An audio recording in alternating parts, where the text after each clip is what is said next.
ಎಲ್ರಿಗೂ ನಮಸ್ಕಾರ. ಈ ಕೋವಿಡ್ ಅನ್ನೋ ಮಹಾಮಾರಿ ಹೆಚ್ಚು ಕಮ್ಮಿ 1.5 ವರ್ಷದಿಂದ ಇಡೀ ನಮ್ಮ ದೇಶಾದ್ಯಂತ ಎಲ್ರಿಗೂ ತೊಂದರೆ ಕೊಟ್ಟಿದೆ.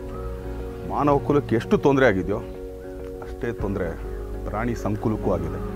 ಹೇಗೆ ಅಂತ ಹೇಳ್ತೀರಾ? ನಮ್ಮ ಇಡೀ ಕರ್ನಾಟಕದಲ್ಲಿ 9 ಝೂಗಳಿದೆ.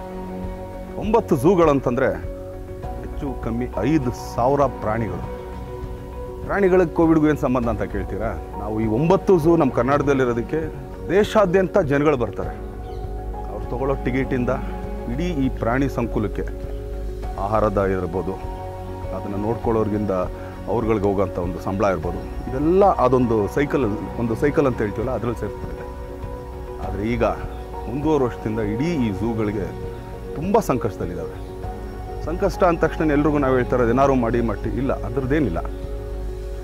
ಒಂದು ಸಿಂಪಲ್ ಆದಂಥ ಒಂದು ಸಣ್ಣ ಒಂದು ಸಹಾಯ ಹಸ್ತ ಅಂತ ಹೇಳ್ಬೋದು, ಇಲ್ಲ ಅದು ಸಹಾಯ ಅನ್ನೋದಕ್ಕಿಂತ ಒಂದು ಪ್ರೀತಿ ಅಂತ ಹೇಳ್ಬೋದು.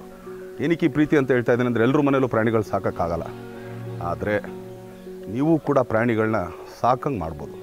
ಹೇಗೆ ಅಂತ ಹೇಳ್ತೀರಾ? ಬನ್ನಿ ಹೇಳ್ತೀನಿ.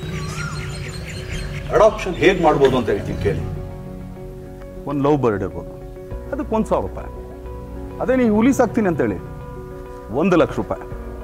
ಆನೆ ತೊಗೊಂಡ್ರೆ 1,75,000 ರೂಪಾಯಿ.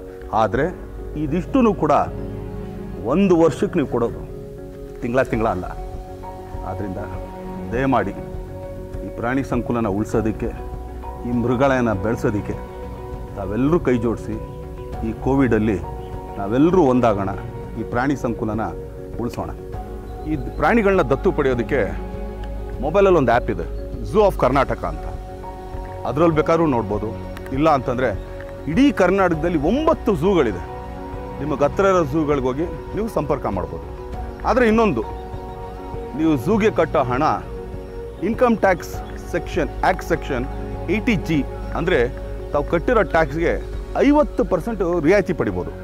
ಸೊ ಆದ್ದರಿಂದ ಬನ್ನಿ, ಈ ಇಡೀ ಪ್ರಾಣಿ ಸಂಕುಲನ ನಾವು ಈ ಕೋವಿಡಿಂದ ರಕ್ಷಿಸೋಣ, ನಮ್ಮ ಮುಂದಿನ ಪೀಳಿಗೆಗೆ ಈ ಪ್ರಾಣಿಗಳಿರಲಿ ಅಂತ ಆಶಿಸೋಣ. ಬನ್ನಿ, ಇದೊಂದು ಒಳ್ಳೆಯ ಕಾರ್ಯಕ್ಕೆ ನಾವೆಲ್ಲರೂ ಕೈ ಜೋಡಿಸೋಣ.